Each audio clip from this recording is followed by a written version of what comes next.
1000 ಯುದ್ಧಗಳನ್ನು ಗೆಲ್ಲುವುದಕ್ಕಿಂತ ನಿಮ್ಮನ್ನು ನೀವು ಗೆಲ್ಲುವುದು ಉತ್ತಮವಾಗಿದೆ. ಇದು ನಿಜವಾದ ವಿಜಯವಾಗಿದೆ. ಇದನ್ನು ನಿಮ್ಮಿಂದ ಕಿತ್ತುಕೊಳ್ಳಲು ಯಾರಿಗೂ ಸಾಧ್ಯವಿಲ್ಲ. ನಿಜವಾದ ಸಂಬಂಧ ಹೃದಯದಿಂದ ಆಗಬೇಕೇ ಹೊರತು ಅವಶ್ಯಕತೆಗಳಿಂದಲ್ಲ.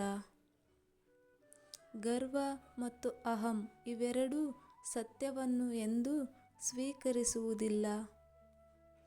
ಕರ್ಮದ ಹತ್ತಿರ ಕಾಗದ ಇಲ್ಲ, ಕಾನೂನು ಇಲ್ಲ, ಪುಸ್ತಕವೂ ಇಲ್ಲ. ಆದರೆ ಜಗತ್ತಿನ ಎಲ್ಲರ ಪಾಪ ಪುಣ್ಯದ ಲೆಕ್ಕಾಚಾರವೂ ಇರುತ್ತೆ. ಸಾಗರದ ಅಲೆಗಳು ಎಷ್ಟೇ ಜೋರಾಗಿ ಸದ್ದು ಮಾಡಿದರೂ ಸಾಗರದ ತಳ ಯಾವಾಗಲೂ ಪ್ರಶಾಂತವಾಗಿರುತ್ತದೆ. ನಿಮ್ಮ ಆಲೋಚನೆಗಳೆಲ್ಲವೂ ಸರಿಯಾಗಿವೆ ಎಂದು ನಂಬಿಕೊಳ್ಳಬೇಡಿ. ನಿಮ್ಮ ಮನಸ್ಸು ನಿಮ್ಮನ್ನು ವಂಚಿಸಿದಷ್ಟು ಇನ್ಯಾರೂ ವಂಚಿಸಲಾರರು. ತನಗೂ ಒಂದು ದಿನ ಸಾವಿದೆ ಎಂದು ಅರಿತವನು ಇನ್ನೊಬ್ಬರಿಗೆ ಯಾವ ತೊಂದರೆಯೂ ಕೊಡುವುದಿಲ್ಲ. ತಾಳ್ಮೆ ಮತ್ತು ಮೌನ ಅತ್ಯಂತ ಶಕ್ತಿಶಾಲಿ. ತಾಳ್ಮೆ ಮಾನಸಿಕವಾಗಿ ಗಟ್ಟಿಗೊಳಿಸಿದರೆ, ಮೌನ ಭಾವನಾತ್ಮಕವಾಗಿ ಗಟ್ಟಿಗೊಳಿಸುತ್ತದೆ.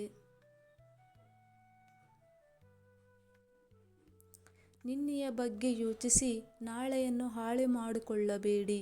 ಇವತ್ತಿನ ದಿನವನ್ನು ಸರಿಯಾಗಿ ಬಳಸಿಕೊಳ್ಳಿ. ಮೌನ ಎಲ್ಲ ಕಠಿಣ ಸಂದರ್ಭದಲ್ಲಿ ಮಾತಿನ ಅವಶ್ಯಕತೆ ಇರುವುದಿಲ್ಲ. ಕೆಲವೊಮ್ಮೆ ಮೌನವೇ ಚೆನ್ನಾಗಿ ನಿಭಾಯಿಸುತ್ತದೆ. ಗೆದ್ದವನಲ್ಲಿ ಅಹಂ ಇರಬಹುದು, ಆದರೆ ಸೋತವನಲ್ಲಿ ಅನುಭವ ಇರುತ್ತದೆ. ಮೂರ್ಖನಿಗೆ ಉತ್ತರಿಸಬೇಡ, ಬುದ್ಧಿವಂತನನ್ನು ತಿರಸ್ಕರಿಸಬೇಡ.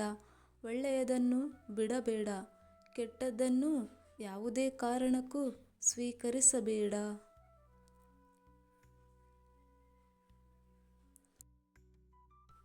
ಸ್ನೇಹಿತರೆ, ಈ ವಿಡಿಯೋ ನಿಮಗೆ ಇಷ್ಟ ಆದರೆ ಲೈಕ್ ಮಾಡಿ, ಸಬ್ಸ್ಕ್ರೈಬ್ ಮಾಡಿ. ಪ್ಲೀಸ್ ನನಗೆ ಸಪೋರ್ಟ್ ಮಾಡಿ.